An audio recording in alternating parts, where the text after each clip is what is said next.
मेरा नाम राजा राम है और मैं एक ट्रक ड्राइवर हूँ। और मेरा रोज़ का काम था रात में ट्रक चलाना। इसलिए मुझे भूतों पर बिल्कुल भी विश्वास नहीं था, क्योंकि मैंने उस दिन से पहले कभी कोई ऐसी चीज़ नहीं देखी थी कि मैं भूतों पर विश्वास कर सकूँ। लेकिन एक रात मेरे साथ कुछ ऐसा हुआ कि उस दिन को याद करके मेरी रूह कांप जाती है। ये बात आज से लगभग 2 साल पहले की है, जब मैं और मेरा हेल्पर राजू हम सहारनपुर से 5,000 ईंटें भरकर देहरादून ला रहे थे। लगभग रात के 11 बजे मैं और मेरे हेल्पर ने सोचा कि पहले कुछ खा लिया जाए, फिर आगे चलेंगे।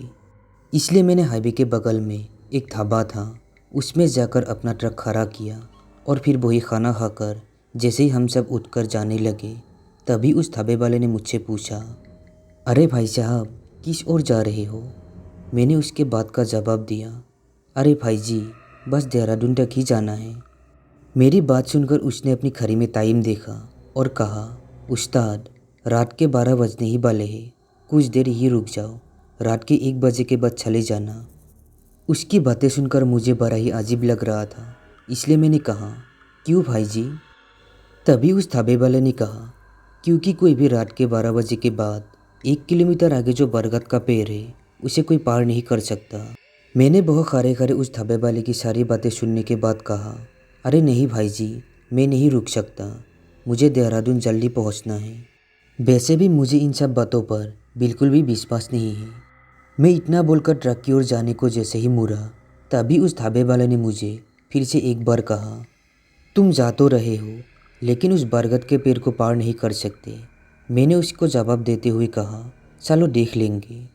इतना बोलकर मैं अपना ट्रक लेकर वहाँ से निकल गया।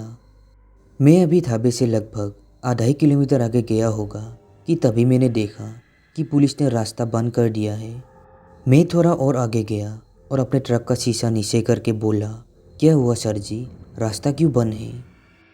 मेरी बात सुनकर बहुत खड़े एक पुलिस वाले ने कहा, उस्ताद, ट्रक को साइड पर लगा दो, आप 1 बजे के बाद चले जाना। उस पुलिस वाले की बात सुनकर मैंने कहा, नहीं सर जी, मैं नहीं रुक सकता, मुझे जल्दी देहरादून पहुंचना है। तभी उस पुलिस वाले ने कहा, अरे मेरी बात मानो, 12 बज गए हैं और अब 1 बजे तक उस बरगद के पेड़ को कोई पार नहीं कर सकता, तुम 1 बजे के बाद चले जाना। उसकी बात सुनकर मैंने कहा, नहीं सर जी, जाने दो ना हमें, मैं इन सब बातों पर विश्वास नहीं करता। मेरी बात सुनकर उस पुलिस वाले ने कहा, अगर तुम जाना चाहते हो तो जाओ, लेकिन तुम उस बरगद के पेड़ के आगे नहीं जा पाओगे। उनके इतना कहते ही मैंने तुरंत ट्रक स्टार्ट किया और बहुत से चल दिया। तभी मेरे हेल्पर ने मुझे कहा, अरे उस्ताद, 1 घंटे की ही तो बात है, रुक ही जाते हैं ना। और देखो ना उस्ताद, ना तो आगे से कोई गाड़ी आ रही है और ना ही कोई पीछे से। राजू की बात सुनकर मैंने भी जब पीछे देखा तो पूरी सड़क खाली पड़ी हुई थी। मैं लगभग 20 सालों से ट्रक चला रहा हूँ, पर मैंने अभी तक कभी भी ऐसे पूरा हाईवे खाली नहीं देखा था। अब तो मुझे भी लगने लगा था कि मुझे बहुत रुक जाना चाहिए था, पर अब मैं रुक भी नहीं सकता था। मुझे भी अब थोड़ा थोड़ा डर लगने लगा था और मैं लगातार ट्रक को चला रहा था।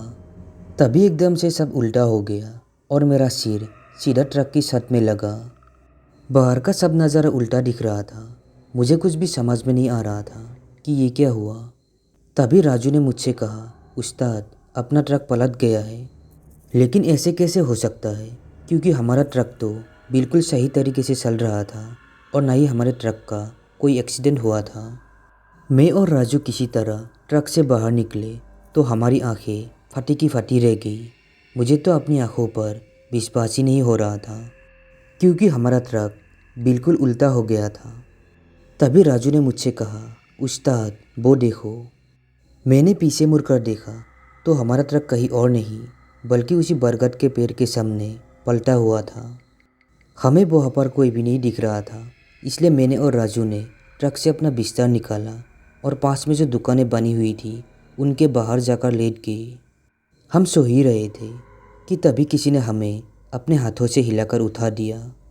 जैसे ही मैंने आंखें खोलकर देखा तो हमारे सामने 4-5 लोग खड़े थे और उन्हीं में से एक आदमी ने हमें कहा, भैया आप ठीक तो है, हम पास ही के गाँव के हैं।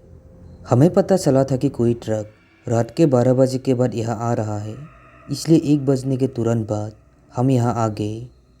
जैसे ही हम यहाँ आए तो देखा कि आपका ट्रक पलटा हुआ है, लेकिन ट्रक में कोई नहीं था। तभी हमने आपको यहाँ लेते हुए देखा और आपके पास आ गए।